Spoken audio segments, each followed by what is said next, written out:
have to say that although I know of Caol Uno, I'm not particularly interested in his match with Fabricio Camos, which I don't really know at all. I'm just going to say that I think that Caol Uno will win that one. How, I don't really know, and I don't really care. Is facing Jason Dent. Two toughers, two people which I thought were quite alright. Although their records are not even, Jason is 19-9, George is 10-2. Recently, in terms of wins and losses, do you know, they have very even looking and similar looking records. I do think it will be a ground war. I'm going to go out on a limb and say that I think George will win. I'm going to go by submission bar in the third. Brock Larson is facing Brian Foster. Now, I met and interviewed Brian Foster very, very recently on my American Dreams tour when I visited Granite City and the Hit Squad. He is a Hit Squad fighter and he is coming off a loss. That loss was in his debut to the UFC, but it also was crowned as Fight of the Night. He's back again and he's facing Brock Larson. Now, Brock Larson is not somebody who I'm incredibly familiar with. I know he's sort of come up from WEC. Me and him have only crossed paths before when he fought John Alessio. John Alessio was somebody that I supported at the time. I think I probably still do, but I haven't heard much about what he's doing lately. I do remember that I think there was some controversy about how that match ended. I don't know if it was if John Alessio got disqualified or that, but there was something, and Brock Larson made it out to be some sort of malicious act. I think it was a disqualification due to knees or something like that, and it was an innocent mistake. But Brock Larson sort of blew it all out of proportion.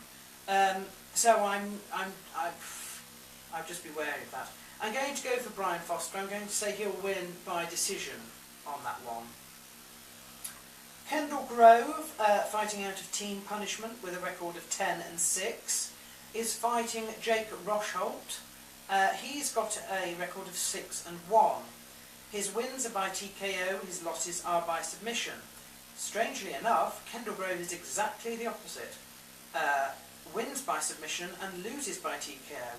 So this one is groundsman versus stand-up. It should be interesting to note that Kendall Grove has an iffy track record recently. Loss, loss, win, win, loss. So his record's all over the place, and he hasn't exactly fought any calibers.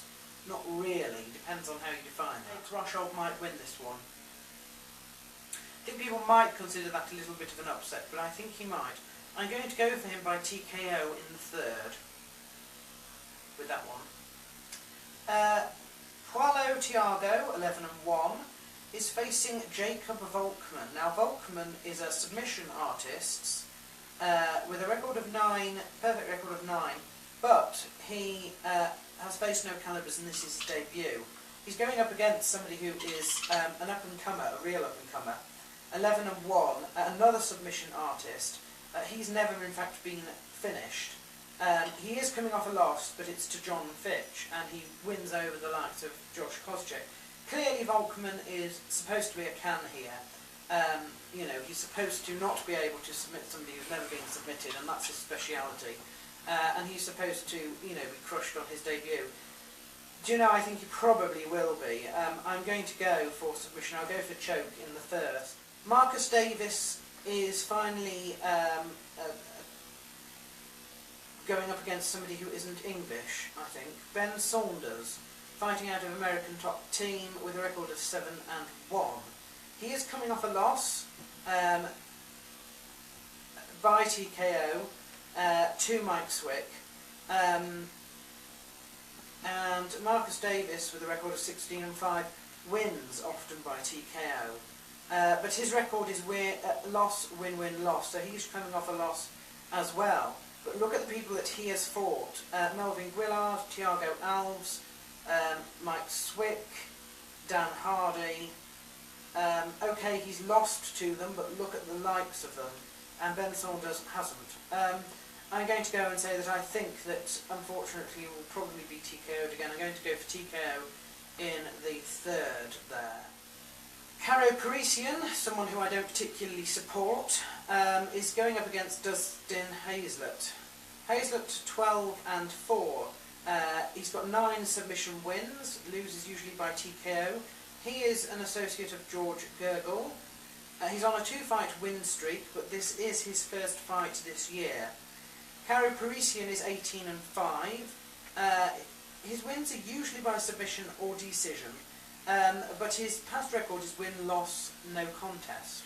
If you look at Caro's record, he hasn't won continuously by submission for a very, very long time. In fact, not really at all this century. You're looking at 97, 98, 99. He does have an interesting background with judo, but I do think that Dustin will probably be all right. I'm going to go and I'm going to say that I think, Dustin will probably win by decision. Lewis Kane is 10-1, wins usually by TKO, and he's fighting out of American top team with a 3-fight win streak. He is fighting the other Nog. I've just put other Nog. They've both got almost identical names. It's not the Nog that you know in Tough, it's the other one. He's 17-3. He's on a 5-fight win streak, but this is his debut. Look at who he has wins over. Alistair Overeem, Dan Henderson, and he loses to the type likes of Rua. This will be a competitive match, I think, but I do see Nog winning it. I'm going to go for submission. I'll go for Bar in the second there. Amir Sadolla is a sucker punch fighter. He's also the winner of one of the Tough seasons. He has got a really, really short record. He has been recently out of it for quite considerable amounts of time with injury, but he is fighting Phil Baroni, who is 13-11. Phil Baroni is a name, but that is possibly all he is now, I think. Amir has a habit of going up against people who he looks outclassed against, people who are, veterans, or people who at least have longer records, people who he is really designed to lose to. He's the underdog that usually pulls it out. I'm going to go for Amir. I'll go for him by decision. Josh Koscheck is facing Anthony Johnson. Koscheck 13-4, loses and wins, by almost anything. I mean, he's quite well-rounded in the sense of his wins and his losses. He is an American kickboxing guy. His record at the moment, win-loss, win-loss, win. Wins over the likes of Trigg, Sanchez and Little. Loses to names, bigger names than that basically. You're talking GSP, Thiago Alves. Anthony Johnson, he's 8-2. Wins by TKO.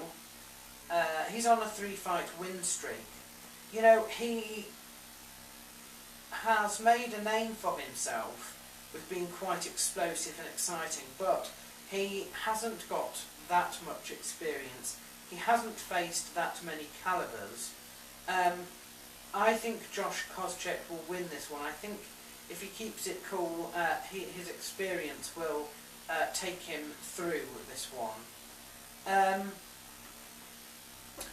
I'm not going to say that he will TKO. I think I'll go for submission. I think I'll go for Bar in the third. Wouldn't be surprised at all if this is a Josh Koscheck decision. But I shall stick with my first prediction there.